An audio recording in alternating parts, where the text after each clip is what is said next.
to Sarah Edmonds, filmmaker, writer, editor, Baltimore, DC, local, just like myself. Um, and you also run a film magazine. So, Sarah, welcome to the show. Tell me a little bit more about who you are, what you do, what you've been up to. Yeah, thanks so much for having me. I'm actually originally from like the Philadelphia area. I Mhm. started getting into film when I went to moved to Westminster, Maryland for undergrad, and I got connected with some people in the Baltimore, DC indie film area, and really it caught me. It Mhm. was wonderful, and I've loved it. Yeah, the Baltimore area, especially. Yeah, down all the John Waters stuff and The Wire and then believe it or not, a lot of horror stuff that always makes it to at least Redbox or Netflix or Shutter now. I mean, I don't even think there's any Red Boxes now, but I haven't seen a red box in years. it's all Shutter and Netflix and Hulu.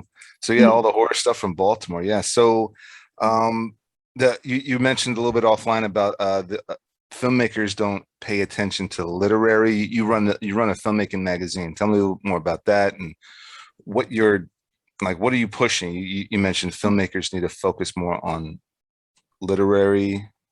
Yeah, I know it sounds really weird, and it's not something I knew about until after I kind of moved out of the area. I'm really involved in literary magazines and the more prose writing than filmmaking at this moment, even though I do still do script consulting in that. But yeah, I started out with this blog for Page and Screen, and it was really just meant to kind of document my journey moving through the different types of creative spaces and kind of give people pointers of things that I've learned as a writer making films and as a filmmaker writing. Because those two circles, people from both circles want to be involved, but they don't really communicate much, which is Right. something I think is really strange. Um, and some friends and I have started this magazine, which features short stories, short scripts, and short films.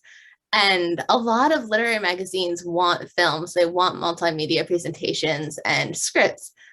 And as a filmmaker, and most of my friends in filmmaking don't really know about that, which I think is strange and unfortunate because I'm all about accessibility in the industry. I want as many people as possible to be able to share their stories and their voices.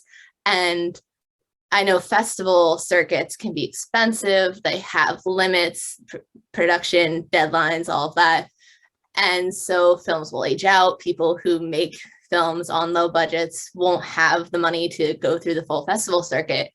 But if you look at literary magazines, there are no restrictions on when it was made. There's very infrequently premiere requirements. Most literary magazines just want that it's not available online. But if you could have shown something at like 7 different festivals and they'll still accept the film as part of their magazine. So it's usually a free way for people to get their films out there, and people just don't know about it. And especially with magazines that are themed, like there's so many horror magazines or historical fiction or romance, and you can send your film to that and it's directly to the audience you're trying to reach. You are having these people who will market your film for you, they'll put it out for you directly to your audience. Hmm.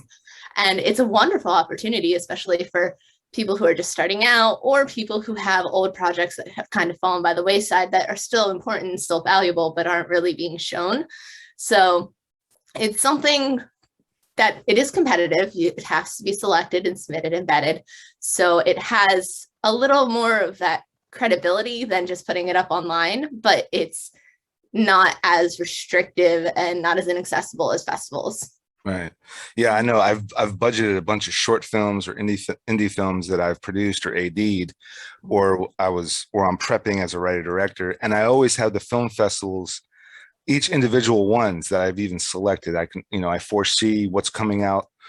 If we complete this film by May, I know what film festivals are, and we complete editing and post production and all that. But in May or June, I know what film festivals to submit it to starting August and then into the new year. And then I will, and as these films are delayed and we still haven't produced this, I'll just update that budget Mhm. and I'll update each film festival, and I have to add each. I'll spend like 3-4 hours just researching the film festivals that will be, so on and so forth, and that's always in the budget. But that ramps up the budget probably a good $2,000-3,000 just for these Absolutely. submission fees, and luckily with today's technology, they're taking digital downloads, or they could even take straight from YouTube or Vimeo or whatever.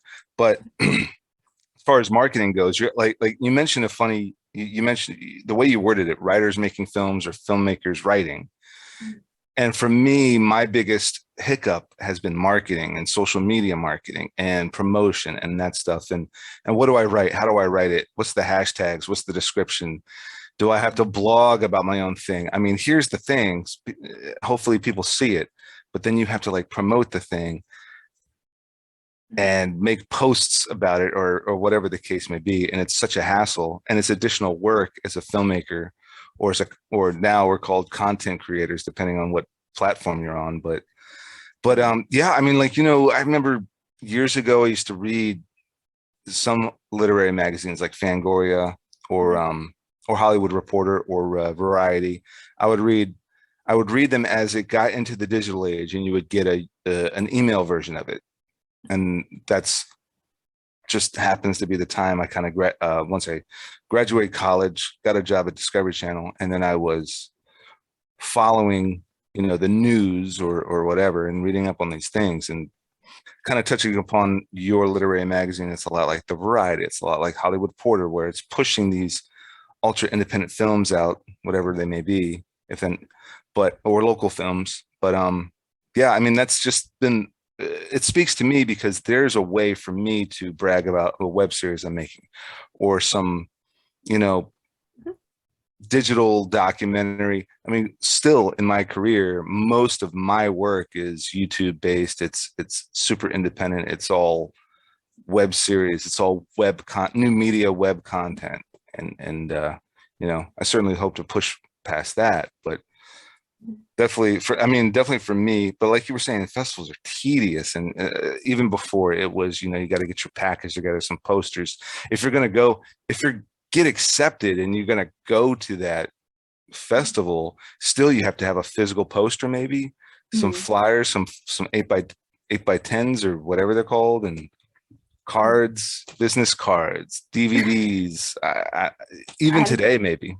I can't tell you how many different versions of a business card I've printed throughout the years, just as things update and things change. But yeah, I definitely think more filmmakers can make use of literary magazines, because just from the magazine perspective, like, we want films, we want multimedia. And I can tell you, the one that we're doing now, we've been getting submissions for about 5 months at this point, and we only have short stories. No one submitted scripts, no one submitted films. And it's disappointing, because, like, I've reached out to filmmakers, and I've reached out to my undergrad film program, and even on social media. Like, I like to think I have a fairly decent social media presence, and I have filmmakers on there. I've done script consulting work for filmmakers on there, and still, like, filmmakers don't utilize that.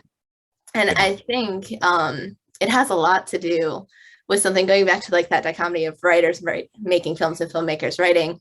A Hmm. lot of filmmakers don't consider themselves writers.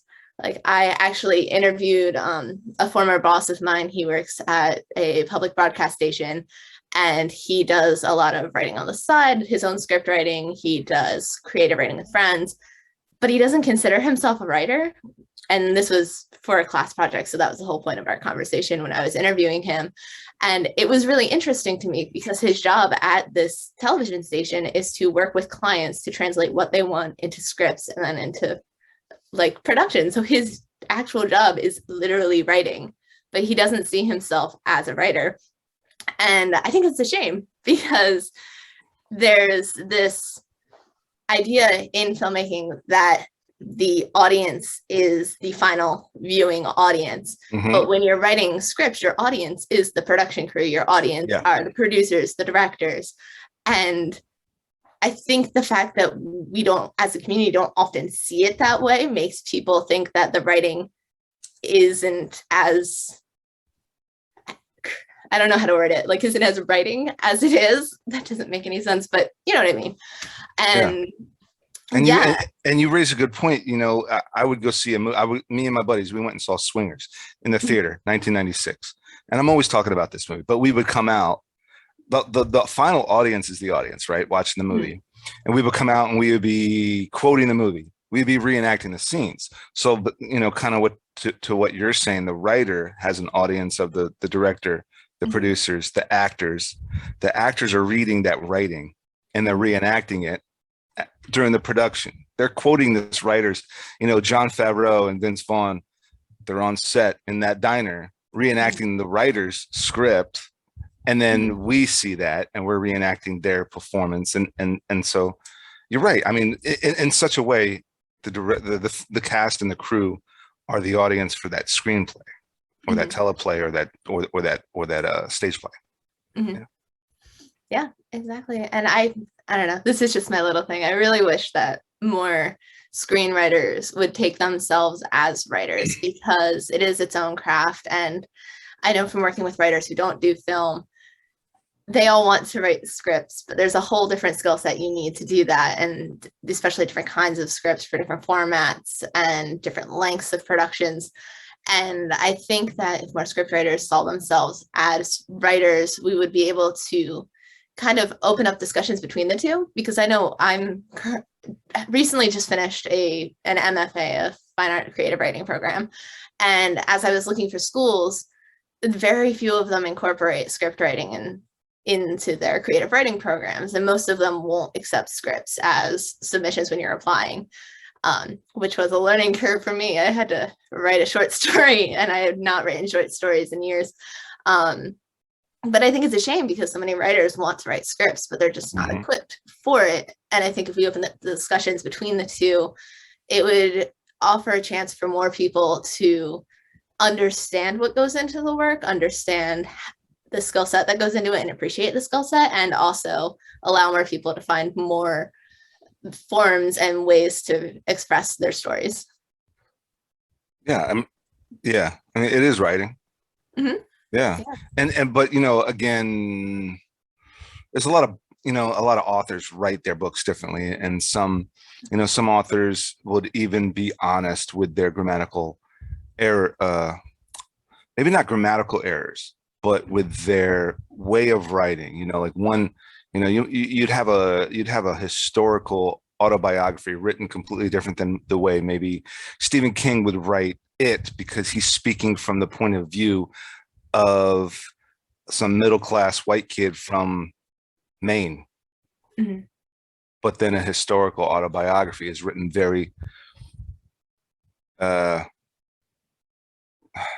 the word, maybe more professionally, if that's or Stephen Ambrose book Band of Brothers is written more professionally because it's a historical document on the Band of Brothers, who's at the Big Red One or whoever, but the First Battalion. But writing screenplays, and even more so, there's the whole formatting to screenplays. It's a page a minute. You have your title header, you have your general header, you have your general body, you have your action body, you have your character and dialogue, and then that's in the middle, and all that formatting that goes into that, and trying to still remain creative and tell a story within these parameters, that it would be then turned into a film. Because you could look at it and you could probably make a 14-hour miniseries, or you can make two 2-hour movies from just one novel, but by breaking it down and writing it, and then being crafty and artistic and creative, and sacrificing some stuff and changing some things. Everyone's like, oh, it's so much different from the book. I'm like, yeah, I mean, it's different from the book because we're going to make it, and it's going to be a 20-hour miniseries. It's going to be longer than Roots. But we made it 2-2-hour movies, or they did, I think, the one with John Ritter. Yeah. And Steve Curry was, Tim Curry, I'm sorry, was 2 two-hour episode, 3 2-hour episodes. It was a think so. miniseries. Yeah. I think it was 2 or 3 parts, 3 nights or whatever. So it was either a Mhm. 6-hour version or a 2-hour version. But if you're going to go freaking page by page and put it in a screenplay, it's going to be 20 hours long or whatever the hell. Mhm. Yeah. Yeah. And It's so way too much. and there's that craft, and there's that, Mhm. it's not just open writing. It's not just creative writing. It's very formatted Mhm. with all that other stuff involved.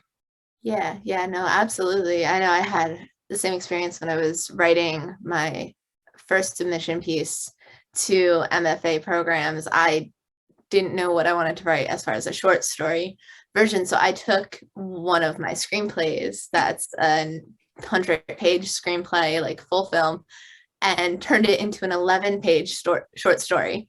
And I'm like, I just imagine the reverse. Like if this was a full book, like So what was the screenplay length? It's 100-page screenplay. And turn into a 11-page short story. Yeah, exactly. So I'm like, if I were to turn that around, imagine that being a 100-page book. That would be like a 1,000-page screenplay. That would be insane.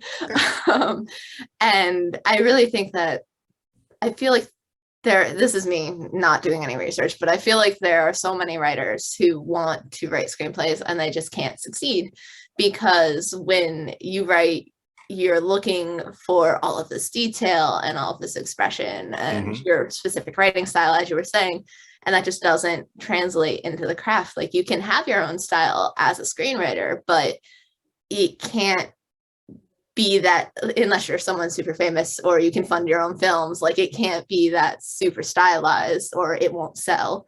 And I know just from the few other writers I've talked to who want to write movies, their ideas, they're like, oh, I think this would translate really well to film.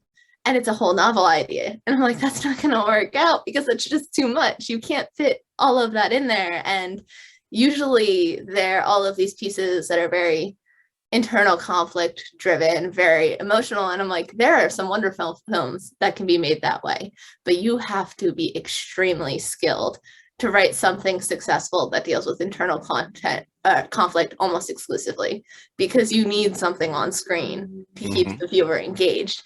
And that's another huge difference in writing for the page or writing for screen, because you can delve into internal thoughts on the page, but unless you want to narrate your whole film, that's not going to work. and so there you go. Again, let's go back to Stephen King, whose books speak from the point of view of the main character, or there's all this, the main character, he writes it as if the main character is talking to us, the reader.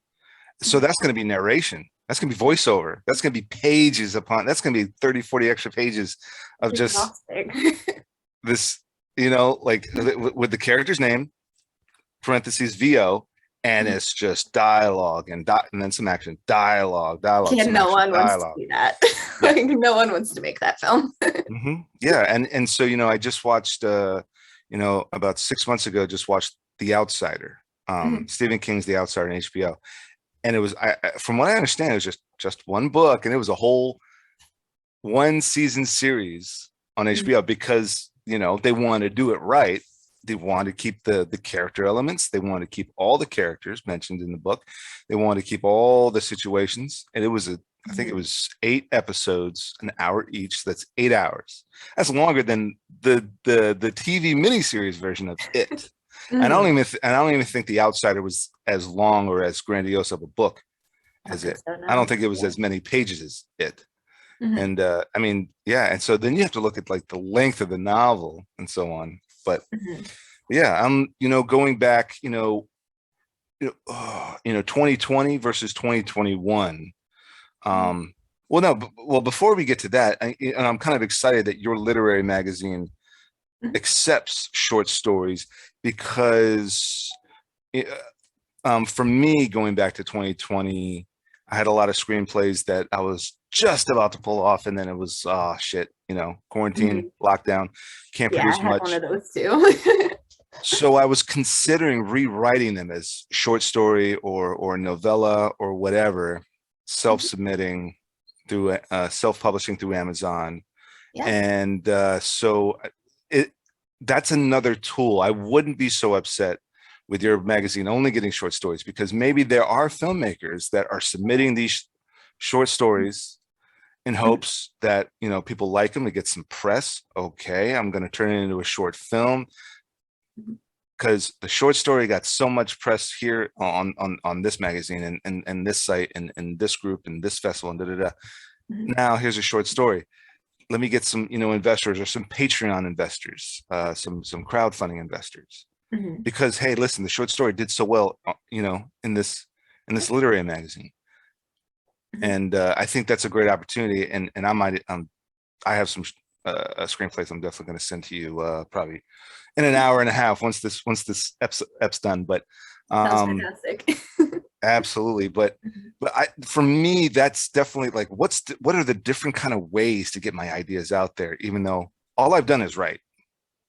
And going back to your buddy, I'm not a writer. What was he saying he was? A filmmaker? Oh yeah, just a filmmaker, and kind of like, I think producer is kind of like his role at the station. So he was definitely seeing himself more as filmmaker, kind of just a production body, someone who contributes to the production rather than someone who helps formulate it and create it. Yeah, so I mean, I get that. You know, I got a lot of, you know, colleagues and family members, you know, that start giving me all sorts of titles. I'm like, you know, keep it simple. I'm a filmmaker because yes, I am a writer, but to get my stuff done, I write in such a way that, you know, these can be like ultra low budget web series, new media content on my YouTube channel, but I'm also shooting it, I'm directing it, I'm producing it with what money I have just immediately in my pocket. I'm producing it, financing it, editing it, and distributing it on my YouTube channel. So and you know, a lot of times I'm acting. I act in a whole bunch of stuff, but then I also, you know, I'm an AD. I'm a production coordinator, producer, director, AD. Maybe not, you know, definitely not anything that deals with electricity, because I'm not certified, and definitely not the director of photography because I don't know the science. But camera operator, focus puller, dolly pusher, been a PA a number of times, but crew wise, my biggest thing is directing, ADing, producing, production department, director department, but then a lot of acting. And so when people are like, what the hell, and you look at my IMDb, I'm just a filmmaker because I make films, whether I'm in front of the camera or behind it. I'm a filmmaker. I make, I guess now shit with YouTube, it's content creator, but now that I'm a podcaster, I guess it's just content creator. But yeah, so I get that only because because, you know, when I'm 60, I just want to be writing. I want to retire. I want to write scripts, sell scripts. I would love to just be a writer. Oh my gosh, that would be the dream. Work from home, full-time dad, part-time screenwriter, selling scripts, and that sort of thing. Because I was 40 when my kid was born. So if I'm going to retire, it's probably going to be before the kid, you know, the usual age of retirement. It's going to be before the kid's out of high school. Yeah. And dad's retired already. What the heck? I'm like, yeah, I had you late. Your wife was younger than me. So your wife, my wife, you know, your mother was younger than me, but I had you late. So, you know, I'm retiring. The kid's still in high school. So that's like kind of the goal, is to, you know, be in films and make a name for myself, and then be like, hey, listen, I got all these screenplays. I'm just gonna, and I'll email them to you. I'm working from home for the rest of my life. That sounds great. Yeah. So, you know, as I was going to tell you before, or I was going to ask you, you know, before, you know, 2020 versus 2021, what projects had you had, you know, ready to go, and then they got shit canned or whatever, and versus 2021? Yeah, I had two main projects that we were in different stages with. One was a short film that I was actually in the middle of working on. It was supposed to be like a 10-minute short film. We have 8 minutes of footage and it will never be finished because we had started filming. It's literally me and the actress, and that was it for the majority of the film. Then we had one final crowd shot. It was our only exterior shot. It was supposed to be like this really tight knit thing we were filming in my apartment in Maryland. And then with the pandemic, and I ended up moving out of that apartment, so we don't have access to it anymore. And we all look different now. Like the actress completely had long hair now. Now she's almost shaved her head. And like, so it's just never going to happen, which is a shame because I really enjoyed that film. I'm kind of like, we'll have to refilm it somewhere else eventually because, and that's the type of thing where I wouldn't turn it into a short story because the whole point of that film was you don't quite know what's going on until the end. So short story, it'd be really hard to hide that much from the reader through the whole thing. But Okay. at least in the way that I would write it, I guess. But the other project I had was co-writer, and I was going to be doing the makeup for another friend of mine was directing, and we had the whole crew put together. We were in the process of looking for a set, and then everything happened. Everybody's kind of scattered now, and it's probably not going to happen, or if it happens, someone else will probably have to do the makeup, but I still contributed to the script. So 2 projects that have kind of been canned, but a lot's happened since. And like I've been writing since. I've written 2 books since the pandemic started. I'm in the process of editing those, about to query them. I have a few scripts on the back burner that I'm writing. I haven't been doing too much script writing, unfortunately, just because of other projects. I went back to school, so I have 1 more year of grad school left right now. But yeah, I've been doing some informal script consulting. Just kind of people reaching out saying, hey, can you look this over? Not really like charging people for it. So I'm like, what else am I doing right now? I might as well. Some editing when I can edit from home, editing together all the Zoom videos so they look decent. It's fun trying to get people to frame themselves in Zoom. That's been a time. But yeah, I pretty much just kind of reserve myself for writing and editing at the moment through the whole pandemic. Yeah. Yeah, I mean that was the big thing. And going back to your short film, so I shot a super short, like probably a 10-minute short. What the hell year was this? 2018? Maybe early 2018, winter of 2018, maybe. Or maybe it was even 2017. And it just took me forever to get around to syncing the footage and because there was a whole lot of problems on set. But we were shooting with a red, right? And had a number of crew members, and I paid them some money. I think the whole thing cost me $600. Okay. And so then it was like, okay, we shot everything in a 3-day weekend, and then okay, here's my shot missing list, right? And I had all that, and then two of the cars that I needed, one wasn't available, and I sold the other one. Oh no. Okay, oh shit, how am I going to get this white SUV? How am I going to get another, I think it was a white Yaris. So then during the pandemic, what I started looking into is trying to create motion comics. Okay. And that's kind of like this thing on YouTube, if you look up motion comics.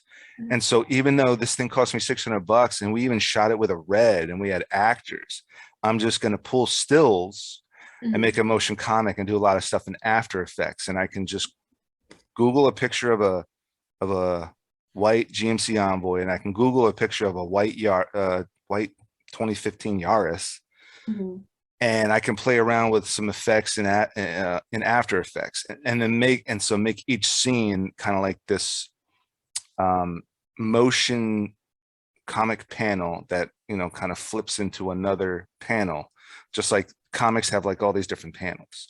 And so as far as your short, you could probably still finish it and just, but since it's 2 years later, to make it match, you could just do some Photoshop. You could finish it. You could just finish it with still pictures of this actress, put on a wig, Photoshop some stuff. Could be in another apartment, but if you add this comic kind of sketch comic effect to each panel, and then do Ken Burns kind of zoom in, zoom out, or whatever, and make this motion comic. And that's been my goal. I'm on an extended gig here, kind of semi out of state, but I've been working on the podcast. in my downtime, and I've been working on some of these little side projects, especially this motion comic, 2 motion comics, in my downtime, and I'm trying to experiment.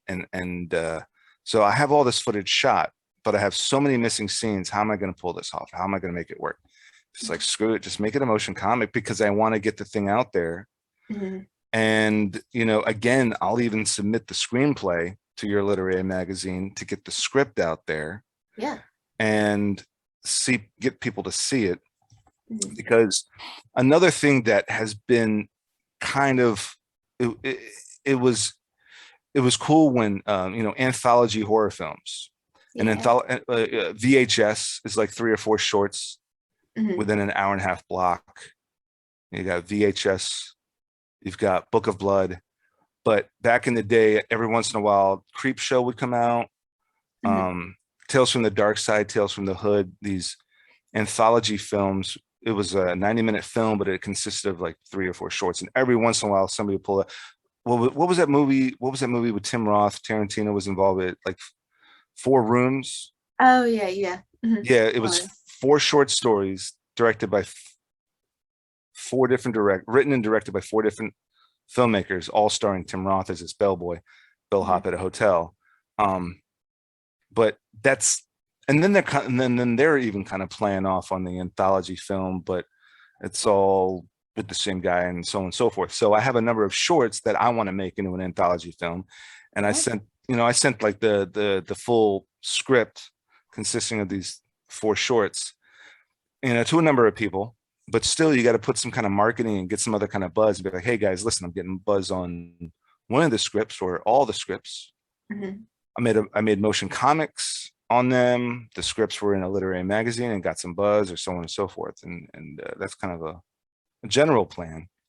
But yeah, I mean, for your short motion, just turn it into a motion comic, and I can send you a couple of examples that are on online. But you can easily pull, you know, the best still that captures that moment in that shot or that scene in that cut, and you just pull a still from it. Yeah. And it's like the perfect look, you know, like if they're pulling a gun out and they're like that, and that's instead of like the whole action, that's like that panel of the comic. Yeah, that's really interesting. I've honestly never heard of motion comics like that, which is weird because like I'm a huge like graphic novel person, like not so much American comics, but like I read manga like crazy, attempt to write comics. It's my fake way of storyboarding. I'm like, I can't storyboard, but I can write a comic. I don't know how that makes sense, but it does. But yeah, I've never heard of that. That's like really interesting. I'll definitely look into it because like we have most of the footage. I even made a trailer for this thing, but it just never came to, but it'll be good to use. So have you ever read the original graphic novel of The Watchmen? I haven't. I think I started it like back in high school. And okay. So long story short, right? So in The Watchmen, since superheroes are real, what are the comics about? So the comics, there was a comic called The Black Mass or the Black Plague or something like that. And it was about this pirate ship. And so in The Watchmen, one of the characters, I don't know if it was Rorschach or one of the other guys, probably Rorschach, was reading a comic about this pirate that gets shipwrecked. So when Zack Snyder made the movie, he made The Watchmen, and then there was these segments that followed this pirate, and they were animated motion comics within that theatrical movie. That's cool. But Warner Brothers said, get rid of all that, and so Zack Snyder cut out all of this. Oh God, Curse of the Black Mass or something. Now it's going to piss me off because this was the first. So then he released it as a special on the DVD, and then it was released, I think, on YouTube. And that was the first time I saw what was considered a motion comic. And then motion comics started becoming semi-regular. And then this video game, this mobile game I play, Marvel Contest of Champions, is always releasing a motion comic about like the new characters that are available to use on the game, and you can whatever. And it's now, so if you were to Google motion comic, Superman Red Sun Okay. is a motion comic where Superman landed in Russia instead of Smallville, Hmm. Hmm. and he was raised by communist Russians, and he was turned into a like the president of Russia, the commandant, the super weapon president commandant of Russia. Hmm. Um, and so a number of different you could just go on YouTube, motion comics, something, a lot of them pop up, and that's going to be my next thing for the next year, because it's all been virtual Hmm. since April 2020. It's all been virtual remote work. So I might as well start experimenting, see what kind of tools I can use. And even more so, going back, I don't know if have you ever heard of Red versus Blue? It was a web series called Red versus Blue. I don't think so. No. So this is old. Now this goes back to '06 or '07, and a bunch of guys got on Halo online Hmm. and did a bunch of funny stuff with Halo. Like they would look up and down to nod, they would look left and right to shake their head no. And so there was a director, what do you call it? Spectating, right? Hmm. And he would say, hey, player 1, player 7, player 9, do this, jump over this, shoot this guy, da, da, da, da. And he was recording all this stuff, and you can record the gameplay, and then they would do voiceover work, and they released it as a web series called Red versus Blue, just using gameplay of Halo. Hmm. That's And cool. so so there's other games you can mod. There's all these online uh mass open world, Hmm. these online open world video games, Call of Duty or whatever, Destiny or whatever these games are, and you can kind of you can modify your character for specific looks, and you can have people do other stuff, and now they're recording that, and then you can even alter that, and then maybe even make a motion comic by taking stills from that and then alter it even more so in After Effects, Photoshop, so on and so forth.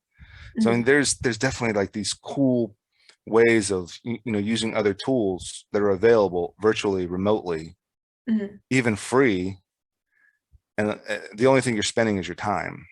Yeah, definitely. And I think that's, if anything good has come out of like this whole situation as far as like filmmakers go, it's opened new avenues. Like everybody's looking for new ways to remotely make films, looking for new ways to make things on their own and without spending money for those locations or all the cast and crew. And I think that's really great. Just having ways to open up new doors, especially for like indie filmmakers. And I think it's one of the great things about indie filmmakers in general is just like innovative and finding new avenues to make it work no matter what. And I think this has definitely been a test of that. My biggest thing is I want to get my ideas and my stories out there. I want people to, to Mhm. see it and, entertain somehow in some way. And if it's shoddy, so be it. But, Yeah. um, I mention this documentary all the time, but I think it's called the Go-Go, the Go-Go Boys, about Golan and Globus, Okay. Canon Films. Mhm. They made all those '80s action B movies in the '80s, Bloodsport, and all the Chuck Norris movies, all the Van Damme movies. Mhm. And they said, just do it. I mean, like the script's not even finished, or the script sucks. Just make the film anyway. Just finish it. Yeah. We're running out of money. All right, we'll find a way to cut corners and finish the film, but Mhm. just make the film anyway. Absolutely. Absolutely. That's like a thing in any creative field, honestly. It doesn't, not to say it doesn't matter how good it is, because like sometimes it does, but like it just matters that you do it. It matters that you get it out there. It matters that you see it to the end, because that's the difference between the people who create and the people who dream of creating. Like you can have all the best ideas in the world, but if you don't go out and do it, it doesn't matter. So just getting out there and getting it done is really the most important part. There's nothing wrong with dreams, but you have to wake up and go do it. Exactly. Right. Exactly. So let's go to 2021. Have you been back on set, back in the field, back in the studio, Not back in so the much field? so. No. Yeah, not so much so. Honestly, I've just been like completely derailed by school at the moment, which kind of Okay. sounds like a cop out, but I've been doing No, it's in not. the time at school, like I've been doing a lot of different non-creative works. Like I work for an international public health organization. I work for a law firm at the moment, just like a bunch of part-time side jobs to fill while I'm at school. So I also, with being at school, I'm not in Maryland at the moment. I'm in Pennsylvania. So all of my Okay. connections are in Maryland. So I'm like, I see you from afar and I miss you, but haven't really had the time to go down and work on anything, unfortunately. But I'm definitely looking to. And the magazine is kind of like my hopeful gateway into that, is just connecting with more filmmakers, making broader connections and getting back involved with the film world. And the only thing film related that really happened is one of my short films recently finished showing at the Flick Fair on Demand Film Festival. They had surprised me. I got an email one day back in August. They had seen the film when it had shown in 2019 at a film festival in Oklahoma, the Bare Bones Film Festival, and they were reaching out asking to stream it as part of their September showing. Oh So yeah.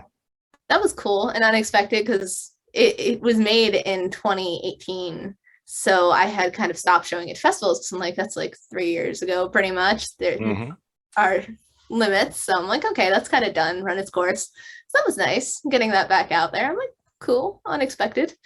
But that's the only film thing related to my own work that's really happened lately. Yeah. No, that's awesome. That's fantastic. And it's also, there's times where I'll get a notification from IMDb that, your a credit was added to your name. Yeah. And I'll look at it and I'm like, this shit's like from 5 years ago. That's awesome. Mhm. Or someone would hit me up. There was something I did back in like 2010, and I think it was, and I left it alone. Oh, so there was something we produced in 2010. I submitted to a whole bunch of stuff. Then I disappeared for 6 months, went to basic training and MP school, and then came home on leave.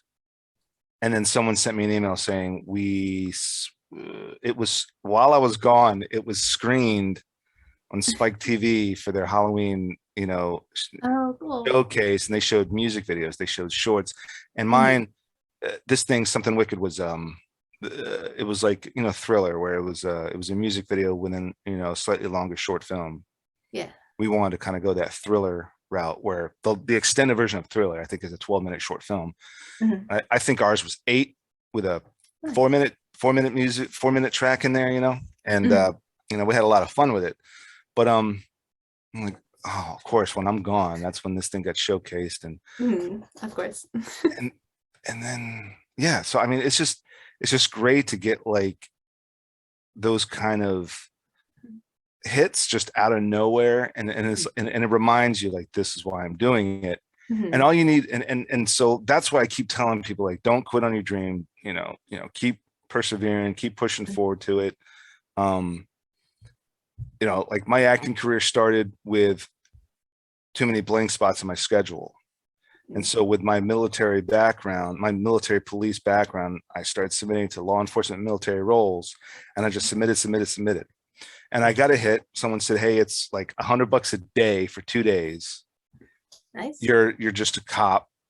It's like, and they called it an extra role. Like, you're going to be an Mhm. extra. So then they shoot the scene, and they're shooting me. And Yeah. I'm like, okay, so maybe it's like a featured extra, but that's fine. Mhm. Then I see the episode come out, and it's like a good 7-minute close up of me. And of course, there's no dialogue. They kind of drop the dialogue of my scene, and they have, like, there's a voiceover, because it's one of those crime shows, those ID crime shows. Yeah. But there's like a good 5 minutes of a close up of my face on, Mhm. national television. Definitely. Yeah. So, and so then there's that kind of little bit of endorphin high, and then it was like, okay, start submitting to twice as many gigs, Mhm. and pinpoint law enforcement military roles, and then it was just gig after gig after gig after gig. Mhm. And there was like some other side stuff. So, like, when that one little thing, like, oh man, this film I did 3 years ago got selected. Mhm. Keep making films, keep making films, keep making films, keep making films. Exactly. No, I definitely had an experience. The first film that I ever showed at a festival, it was like the second film I had ever made, was this 30-minute long monster movie. And I do not show it's terrible because I feed into that. Like I don't show that film to people anymore. It is on YouTube. I'm not telling you the name. It's kind of bad. um, but it was the first film that I really like invested money into. Like I paid an animator. The animation is fantastic. Like Julian Robinson was the animator. He was wonderful to work with. And it was really great because he was a professional in the industry. And I was like, I'm starting out. I don't really know what I'm doing. So he was super helpful there. And it showed at the Bare Bones International Film Festival, which is the first one I ever went to down in Oklahoma. And we watched the screening. I went with my mom because it was like, I don't know how old I was. I think it was like 19 or 20, something like that. And it was cute. And we stayed for the weekend. The award ceremony was the one night we took pictures in front of their little backboard. And then we're kind of like, do we want to go in and sit there? Do we not? What do we want to do? We ended up going to a bar and getting dinner. And because I'm like, yeah, it's whatever. It's my first film. It's not going to win anything. Like we had seen a few of the other student horror movies. I'm like, okay, whatever.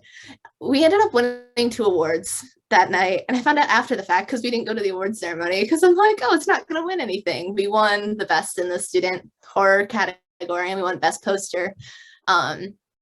Which that I would expect because the guy who did our poster, Sean Elmore, he and I went to high school together. He does album artwork for like MTV and Madonna and Miley Cyrus and all that now. So like that I would expect because he's an amazing artist. But when I found out it won like the best in its category, I'm like, what? I was so confused. It was so unexpected. But it was kind of that thing where like I dismissed it myself. And then other people received it a lot better than I expected them to. And so like ever since then, that's kind of been my policy is like you can't self-reject yourself. You have to believe in your work and you have to take your own work seriously because you never know who else will. And I think creative people in general have that tendency to joke about their own work and to be kind of flippant about it because if other people don't react to it well or if other people don't take it seriously, then if you're playing it off as a joke, then it doesn't really matter. But if you take your own work seriously, that's only going to make other people take it seriously as well. So I'm like, just go for it. You never know what'll happen. You might win awards when you're like at a bar with an Elvis impersonator. You never know. Yeah. You know, I always think of I don't know if you ever watched The Office as religiously or as many times around as I have. I've But seen like 2 episodes, so probably not. no, so okay, so Michael Scott, you know, wanted to make this film, and within the storyline of the show, it took him 10 minutes to make this film. And he tried to screen it, you know, in a little office meeting. He tried to screen it to you know, the people at the office, and they started laughing and stuff, and he got upset and stormed out, pulled the DVD out, stormed out. Mm-hmm. And so Jim was like, you need to accept this as it is. Mm-hmm. It took you 10 years to make it and you finished it. Show us the film. Yeah. And so the problem is, you know, Michael Scott always wants to be this funny guy in the office and make people laugh. Mm-hmm. And they think he's offensive and inappropriate. But now here's something that is making people hysterically laugh, and you have an issue with it. So he showed it again, and he let the whole office watch it, and they were like hysterically bawling their eyes out from laughing. And he realized, I made a comedy. I made a hilarious comedy. Mm-hmm. And you know, you know, if you ever watch what the hell was that stupid movie called? Countdown to Midnight or something like that, you know, and it's just got so many tropes in it, and it's, you know, so goofball.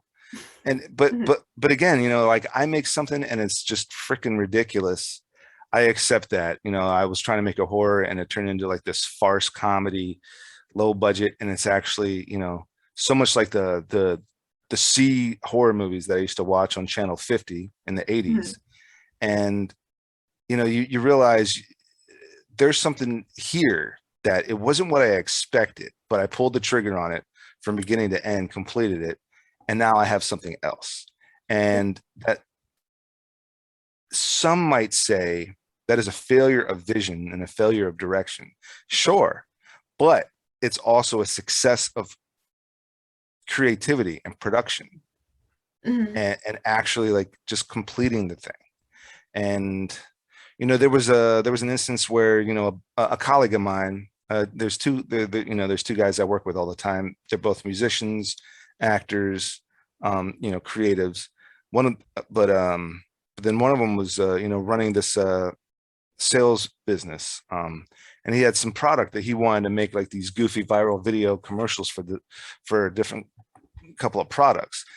And so no money, just a cell phone, and we made it bad, and it came out bad, but it came out good, because one was for this enriched spring water, and so I did this whole bit, kind of like these washed up actors that try to sell life insurance, life insurance. These washed up actors that try to sell life insurance, or that are working for, like trying to do a lawyer commercial.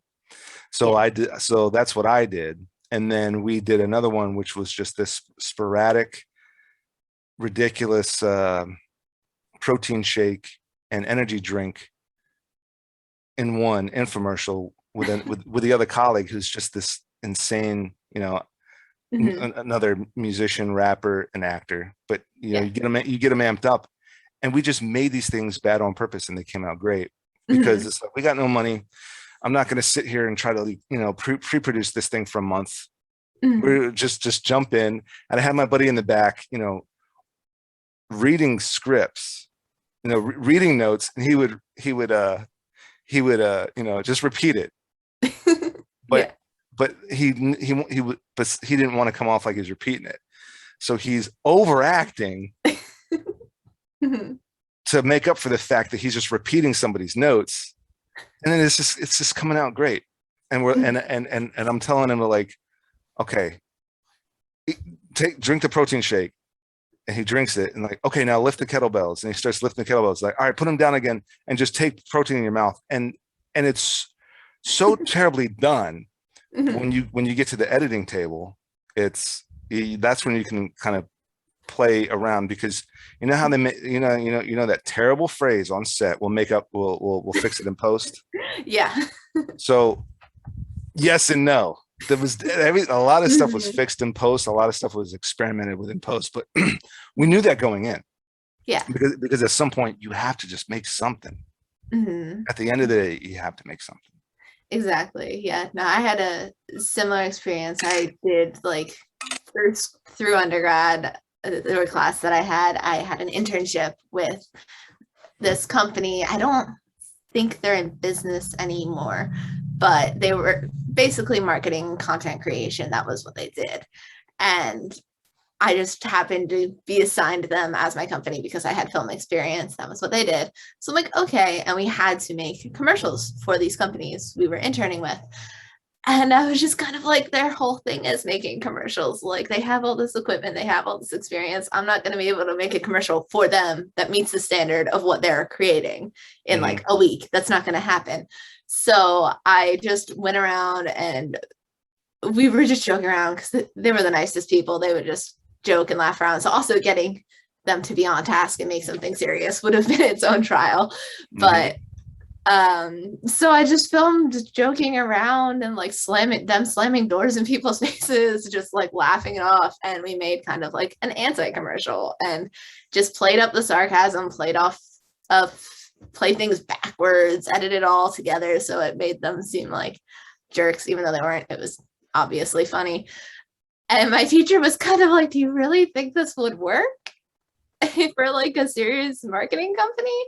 And I'm like, if you meet them, it's them. It's like more honest to who they are. And if you look at their portfolio, and like we had clips of their work that shows that they put quality work, but I'm like, I know my own ability in this time span isn't going to measure up to that. So I'm going to do something that's going to catch your attention, that's going to make you laugh and make you remember them.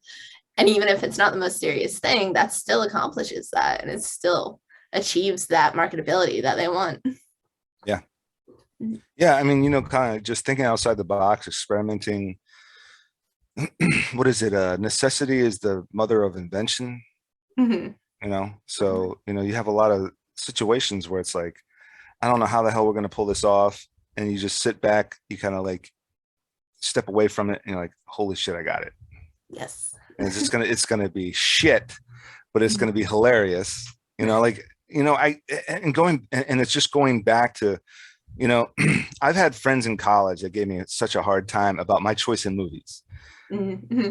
I've seen all the big blockbusters. I go to the theater and I see all the big blockbusters. Now I want to go see some bizarre random shit that's straight to tape, the B movies, Yes. and you get some gems out of those B movies. And Mhm. now looking back at it, I mean, the best of the best with Eric Roberts, or The Blood of Heroes with Rutger Hauer.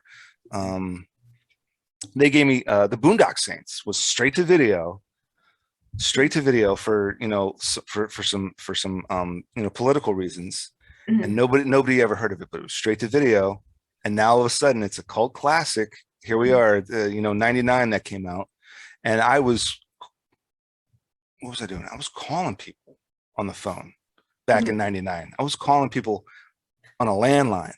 Dude, you got to check out Boondock Saints. There's probably only 2 copies at your Blockbuster, but you got to find it. Mhm. All of a sudden it's a cult classic with a sequel that wasn't even as good. Never Some heard people of. some people say it wasn't that good. I liked the sequel, and I Mhm. hope they make a third. But going back to oh god, those B movies made Van Mhm. Damme an Yeah. international superstar, in Mhm. the 80s. And now Chuck Norris is a meme. You know, Mhm. uh, like the latest Chuck Norris joke I heard was Chuck Norris went to college and moved out of his house, and he turned to his dad and said, "Now you're the man of the house." Right? But like Yeah. these terrible B movies from the 80s, Mhm. and Chuck Norris is now like a legend. Yeah. So, you know, oh, well, I know what it was. So there was this movie called, they gave me a rash of shit for this movie that I rented, and they just left, and they're like, we're not finishing this. We're going to watch Half Baked for the 20th time. We're not going to watch this movie. But the movie was called When Strangers Appear. Okay. And, um, oh gosh, I wish I could remember the actors that were in it. Their names are on the tip of my tongue. I don't know if you ever seen Pitch Black, Yeah. Yeah. but the woman that was in Pitch Black working alongside Okay. uh, it was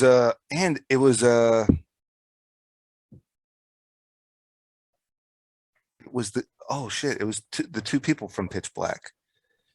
Jeez, it was the pilot that was on the white pilot that was on drugs, and the white woman that was working with Vin Diesel.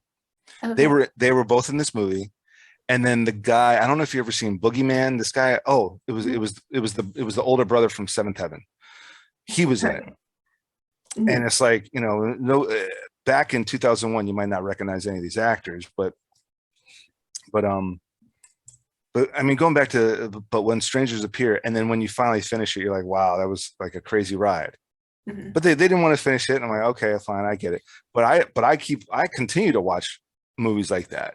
Mhm. Um, there was another, oh, going back to Reservoir Dogs, like Mhm. back in 92 and 93, all these film festival winning films, you had to read a magazine, the Mhm. Hollywood Reporter or the Variety. Oh, Reservoir Dogs and El Mariachi took Cannes, and they took Sundance. What the shit is Cannes and Sundance? I just go to Blockbuster. I just go to the movie theater, and then I go to Blockbuster. Yeah. So when I was a kid, when I was 12, 13, 14, just renting, movies nonstop at Blockbuster, I saw the trailer for Mhm. Reservoir Dogs because Reservoir Dogs was bought by Live Entertainment. And so Live released all the B movies to Mhm. VHS.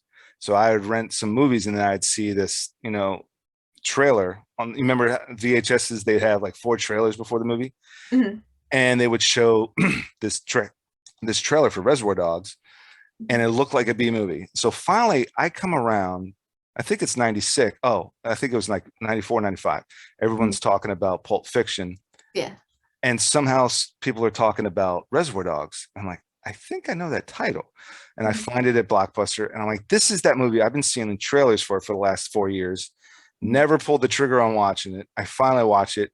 It's still today Probably my top three Tarantino films, Reservoir Dogs. It's a fantastic film. Yeah. Because back then that it would have been considered a B movie, but it Hmm. wasn't. But it wasn't. It was an independent, low budget film, Hmm. just distributed the best way they could distribute it back then. Hmm. Select theaters and then straight to VHS. Yeah. So, like going, but all that, that whole long tangent about B movies is just, like you have to like kind of embrace that Hmm. and realize you might not be making, Marvel's Endgame every single time. Yeah. You might be making if you like, and if you like action, I keep bringing up this movie. It's on, I think it's still on Netflix. It's called Avengement with Okay. Scott Adkins, and it's one of those low budget British B Mhm. movies. But the bar fight at the end is about 30 minutes long, nonstop. Guys just beating the ever living shit out of each other, and it's Mhm. one of the sickest bar fights I've ever seen, ever Mhm. made, ever shot. So Mhm. yeah, but what were you gonna say? Something? What were you gonna say? Oh, I was just gonna say that I love watching like all the B movies, C movies, like just because they're innovative. Like I am a huge Hmm. fan of like slasher films, old classic horror movies that nobody ever everybody laughs at now.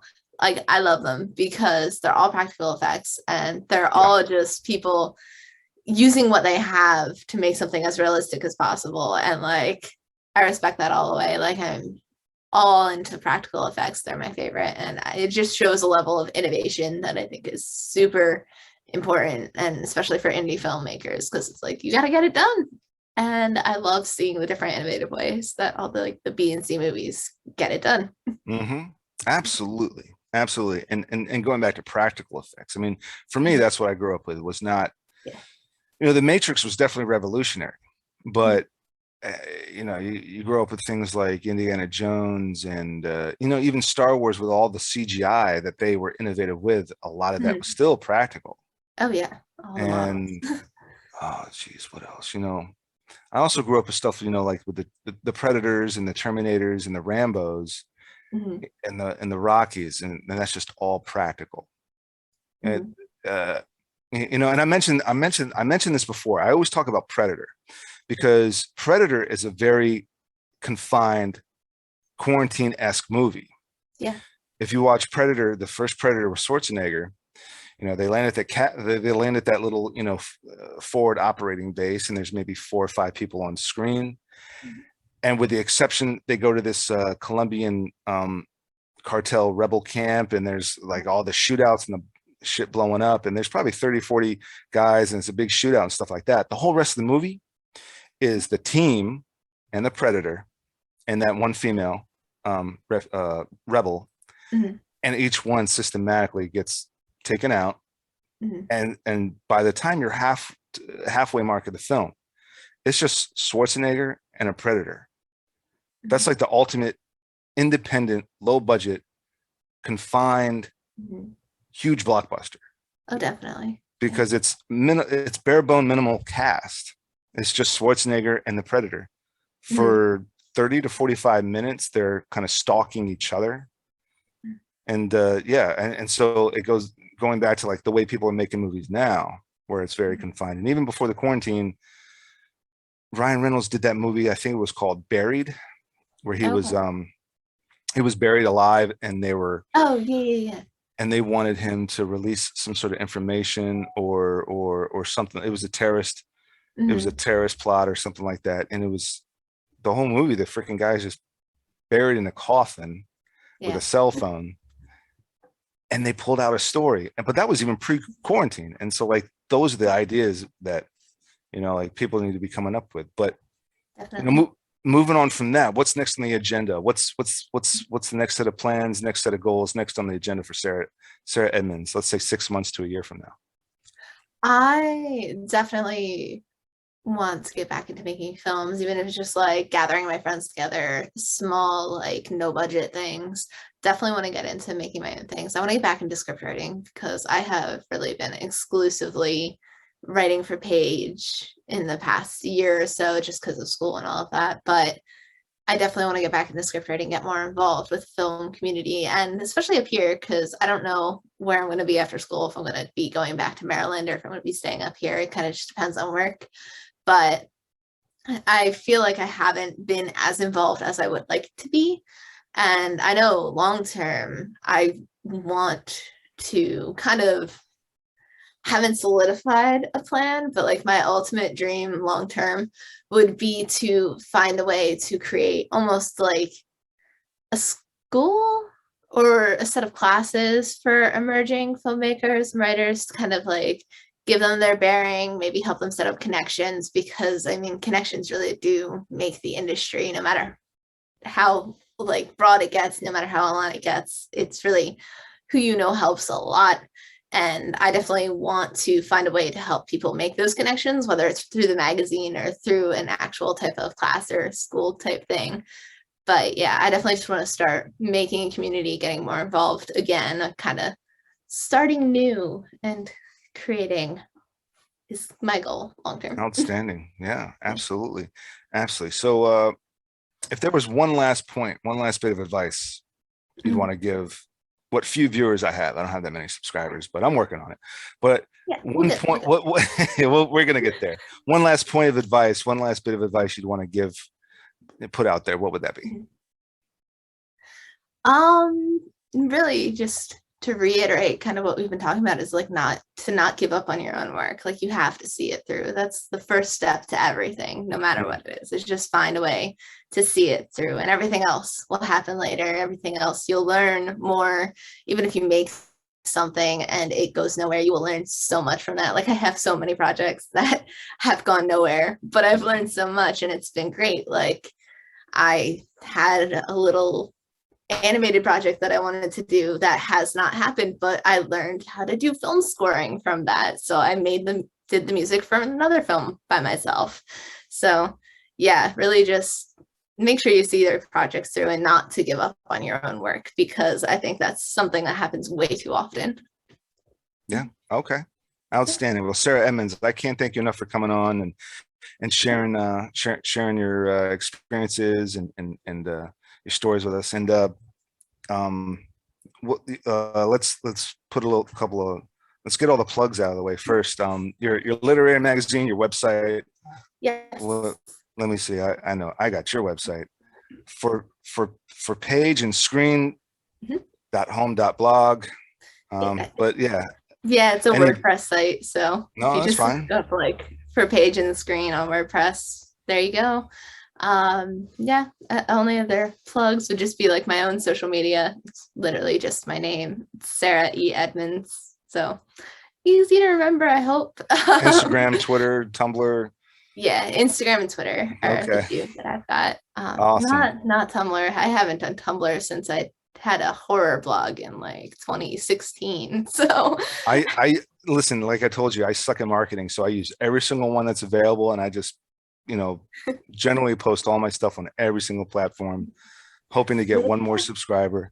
And the literary magazine, what is that? What's that called? That's also for page and screen. It's nestled into the blog. It's okay. The homepage is just general. Then we have separate links to the blog. And on the blog, we also do reviews. So if anyone has any films or anything that they want reviewed, you can send it to us, send us a link, tiny bit about yourself, and then we'll read it, review it. It's not posted yet, but I recently did a review for The Last Conception, which is a film on Amazon. It's free on Amazon. It's hilarious. I love it so much. And there's a book about that I have not read, but I'm sure it's fine. But yeah, feel free to send us stuff to review. Then we have the magazine is nestled into that. All of the submission guidelines are there on the magazine page if anybody wants to send us stuff in. The deadline is technically the end of October, but I'm the one who goes through all of the emails that come from that. So if you miss the end of October deadline a little bit, just like mention where you heard about us and I might let it slide.